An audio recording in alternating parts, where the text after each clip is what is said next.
Hey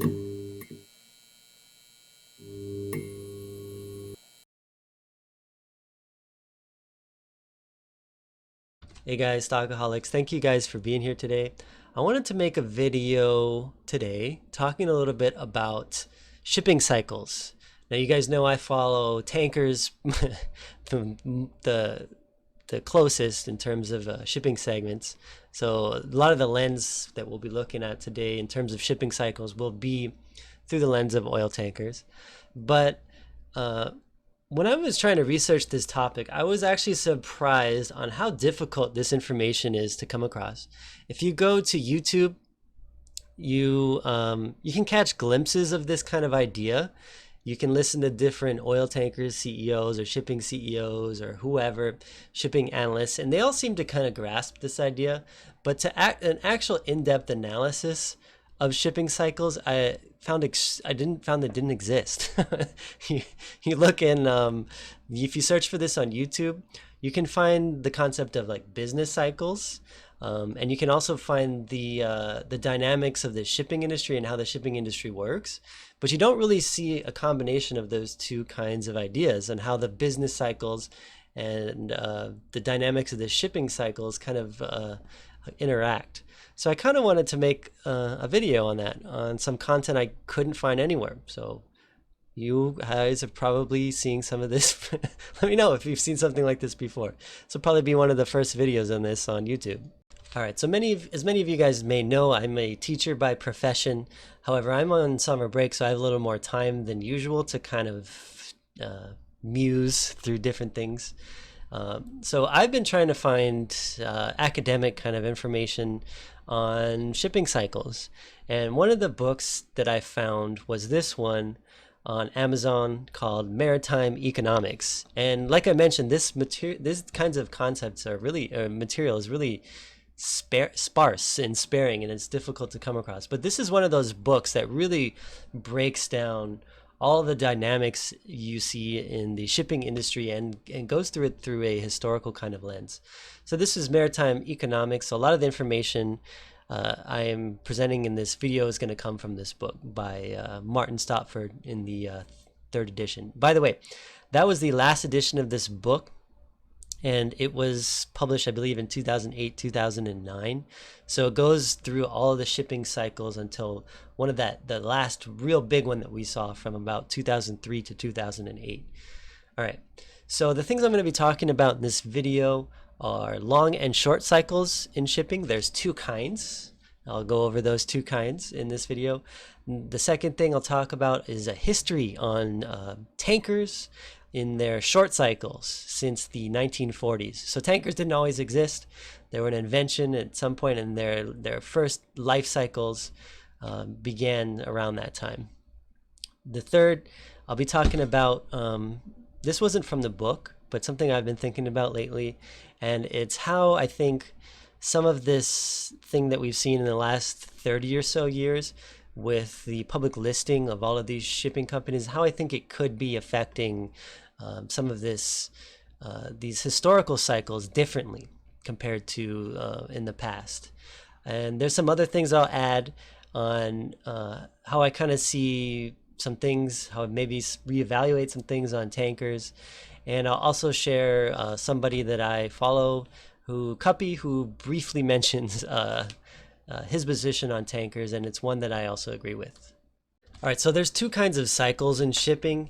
There's long cycles and there are short cycles.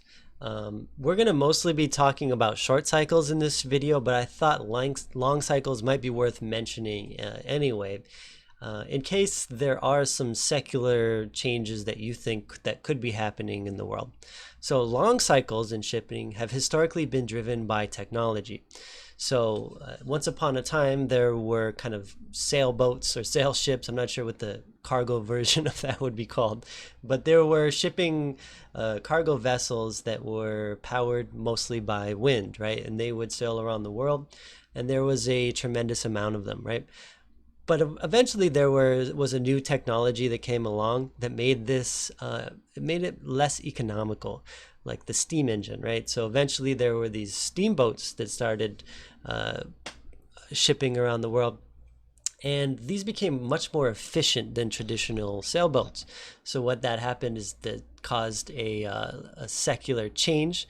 The long cycle in shipping, these sailboats got replaced by steam vessels. The same thing happened through the invention of the combustion engine, or whenever that got imposed into put into ships, where these vessels started running on oil. That became more efficient than the steam engine, and the same thing that happened to the sailboats once upon a time also happened to the steamboats later on. So those got phased out. And what you notice through each of these cycles is that the shipping power of these vessels increases. So that means that those ships can get bigger, and that also means the cargoes can get bigger. And it also means that the cost for shipping goes, on average, tends to go down because there's less manpower. It just becomes more efficient overall. So these long cycles are secular, and they depend on technology. The reason I wanted to bring long cycles up is because we kind of live in the technology age. So we've been using oil to power ships for a long time. So I wouldn't be surprised if at some day in the near future, these long cycles could become relevant to an industry like tankers. Let's say that there's a more efficient way to transport different cargoes across the sea. It might be possible. I don't know what that could be. Who knows? Maybe there's some new solar vessel, or there's a new nuclear technology becomes proliferated enough so that you could have these kinds of things powering ships across the ocean. I don't know. But it's something to think about. And if you do see something that makes it so that there's more efficient way to transport goods compared to oil-powered vessels, that's the cue to get the heck out of Dodge, right? You don't want to be holding these kind of shipping companies if there is a secular change taking place. Okay, now more importantly, when we're thinking about shipping, are these short cycles. So depending on what sector you're talking about, they vary on average. And by the way, these cycles are really unpredictable. If we'll talk about in a moment. But on average, these are between 4 to 7 years from peak to peak or from trough to trough. Sometimes shorter and sometimes longer. I think one of the cycles we've been in now has been about 10 years, for example. It's been quite long. So these short cycles, one of the ways you can think of these, they're very similar to business cycles that you might think about in the economy, right? So just like there are booms in an economy, there are also recessions. Same thing with the shipping side. And in fact, they're probably very correlated, right? If you think about how the economies are doing around the world, if they're doing quite well, that's related to how much shipping activity there is in the world too, right? So I think that the short cycles are the things that we're thinking about the most about in shipping. When we're thinking about a super cycle, that would actually be related mostly to a short cycle and not a long cycle. But I did want to mention long cycles because I think they could be important, especially in the technology age that we now live in. We as shipping investors, we don't tend to have these long cycle kind of views, and we don't want to invest typically in a shipping company for 60 years. We want to think about these in terms of, I don't know, a few year kind of a horizon, right? So these, we're going to look closely at short cycles. So the short cycle has 4 main stages, and we're going to use this to kind of explore those cycles. It's got a market trough, that would be stage 1. It's followed by a recovery stage, stage 2, when you see rates starting to increase, leading to a market peak at a certain point over here. And then that leads ultimately to a collapse. And if you think about this in terms of supply and demand of vessels, over here in stage 1, there's probably not enough vessels, but people don't realize it yet. In the recovery phase, there's increased demand on those limited supply of vessels. People realize this, they ordered too many vessels, and then the shipping market starts to collapse once those new vessels reach the water, and then there's an extended downturn in the market, right? In this example, the trough lasts 4 years, so from year 7 to 11 over here. there's an extended trough. And that's one of the things you notice in these shipping cycles. They have extended downturns with very short bursts of amazing earnings. Yeah. Okay, and it reaches a peak 7 years after the first peak. So 7 years later, after year 5, once we get to about year 13, we reach another peak. However, during the trough in year 8, the market starts to recover when it gets over here, but it fails, and it slowly subsides back to recession levels in year 10. Abortive recoveries of this sort are actually quite common in the shipping industry, and in shipping are often the result of counter-cyclical ordering, and something I'm going to talk about a little bit later as well. So what this is what a lot of shippers do. They remember how awesome this was, right? And once they get to this point, they might still have a little money in their pocketbooks, or there might be investors who are still willing to invest with them after these big boom cycles. And what that leads to is a lack of scrapping in vessels, because people tend to be more bullish on whatever shipping segment that may be. And it also leads to an anticipation. And when they think that there's going to be another cycle approaching, they actually remove that cycle from happening because they order more ships. So although there could have been a great cycle, the actions of the people involved in the shipping industry cause it not to never be. So this is why in this graph it says this recovery never made it. And that was because of the actions of the shipping owners, right? So that supply dampens off of the recovery. All right, so there are certain characteristics that kind of define troughs and define peaks, which I thought are worth mentioning. It's that during these troughs, we start to see that freight is near operating costs, so the shippers aren't making money. What typically tends to happen is that the freight rates are set at the level that the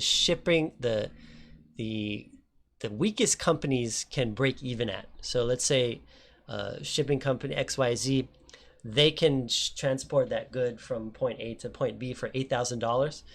That's the worst shipping company on the market. Then that's what the freight rates are going to be set at. So that company is breaking even. But you need to keep in mind that shipping, there's always a depreciating factor that's happening on that vessel, because over time the steel starts to decay. So although they might be breaking even in the short term, it's not great because they're actually losing money through the depreciating factor of that vessel, right? Another thing that characterizes troughs, old ship prices, they tend to fall to scrap. So those older vessels, they get taken off the market, they get taken to Bangladesh or whoever, and they get broken up, right? There tends to be very little ordering. People tend to be not optimistic. There tends to be a lot of demolition going on, right? At the same time, banks, they see how shitty the shipping market is. They tend to be pessimistic. They don't want to give people any money. And the market, the overall market, the investors, the shippers, they tend to be very pessimistic. So these are the things that I like to see when I really want to invest in a shipping company. I want to invest in a company when the market really has all of these things happening, and we see a company with a balance sheet that is likely to make it through this trough, right? Okay, this is what a peak looks like, right? So the definition of a peak. We start to see freight rate going 3 times on average higher than the operational expenditures of that company. So things are going very well. So that $8,000 company that we were mentioning before, now they're earning $24,000, right? So there's a huge profit level for that company, right? Those 5-year-old ship costs become the same as new building. So everybody's very exciting because new builds take time to get on the market. Everybody's trying to snatch up whatever vessels they can to take advantage of this these increasing freight rates, right? And that causes asset values to also go up, right? But this is the crux to every cycle. There tends to be very heavy ordering on the order book.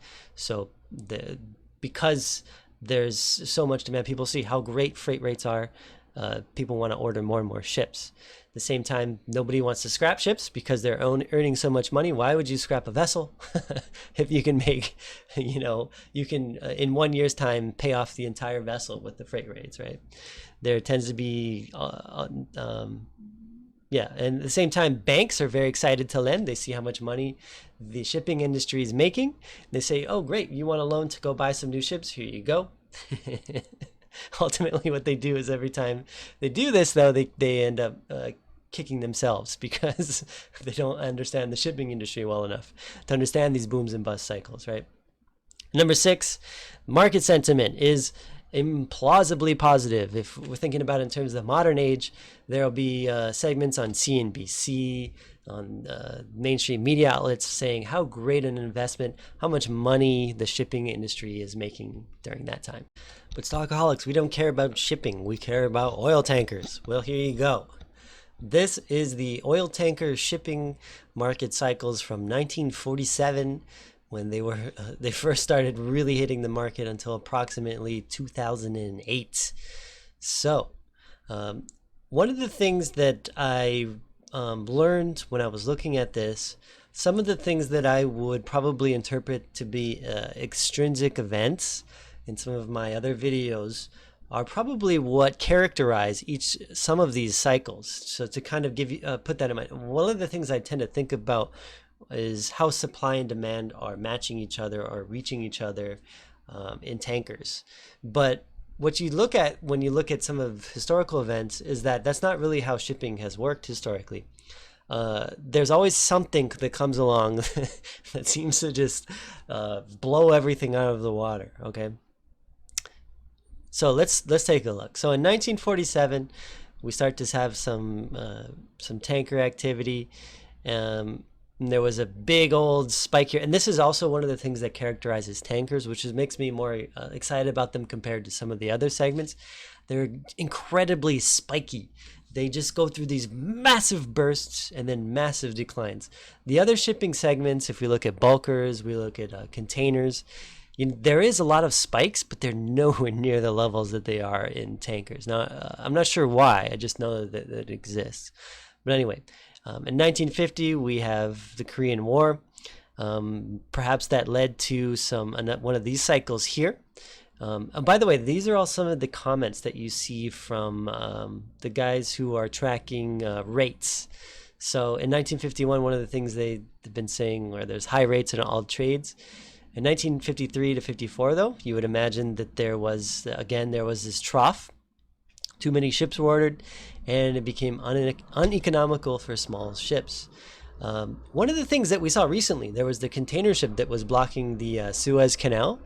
If you look back, there was a period of time when the Suez Canal was closed, and this happened a couple of times, right, in the past. So if you see that happen for some reason, let's say that there's a war happening, that is a signal to get the heck into any kind of shipping, because that route means being closed means that the distance traveled between all vessels is going to increase dramatically, because they have to go around the Cape of Africa to get to the United States, South America, and Europe from Middle East or wherever they may come from. I'm thinking in terms of oil tankers, right?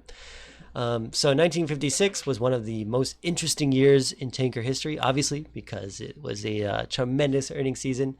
But something you notice here, from 1957 or 8 all the way until the Suez Canal was closed until 1967 was almost like a lost decade, right? Where tankers just absolutely earned garbage rates. And if you think about it to some extent, that might be something that we've seen recently from after 2008 till approximately, 2018 or so, right? There was a oil glut, and it's an extrinsic event, so I don't know, right? In 1967, there was a quote, "most eventful for a decade earnings." They finally started to start earning some money. Again, there was a trough that happened here.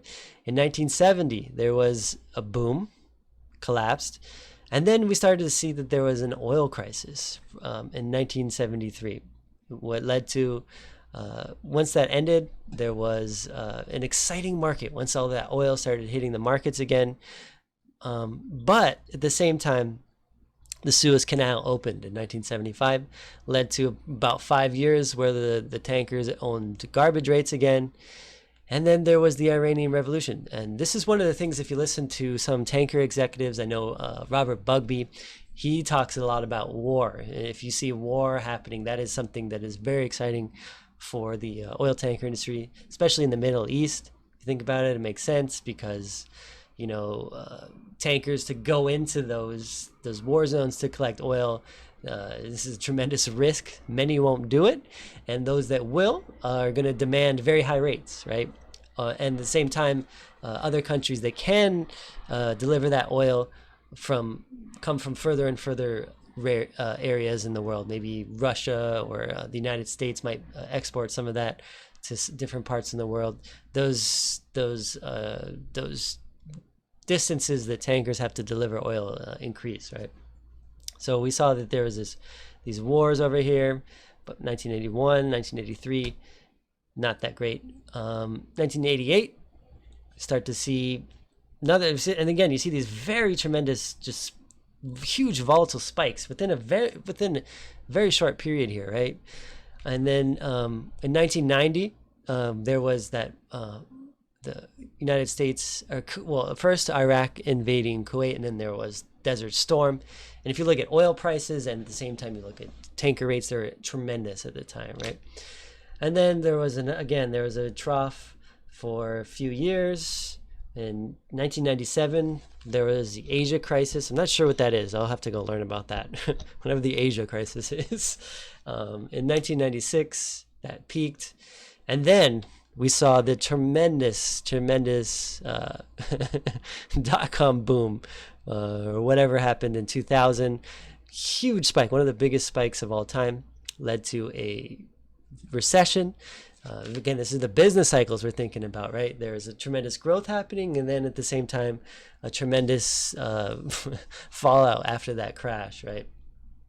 But then, in about 2003, you start to see the BRICS. And if you don't know what the BRIC is, what I'm referring to is Brazil, Russia, India, and China.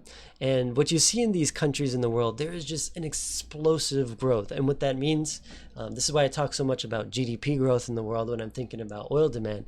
What this led to is just a tremendous demand in oil.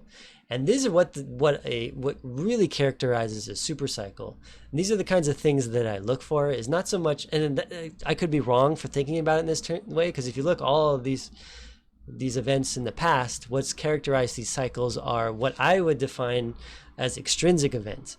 What I define this cycle from 2003 to 2007, 2008 or so being is intrinsic. It is an inherent demand in oil that is driving this explosive shipping and tanker growth that we're seeing. So maybe I'm wrong to think about this going forward, because again, it's hard. There's a new event that defines every cycle, right? So I don't know. We'll see, I guess. So this video is getting quite long.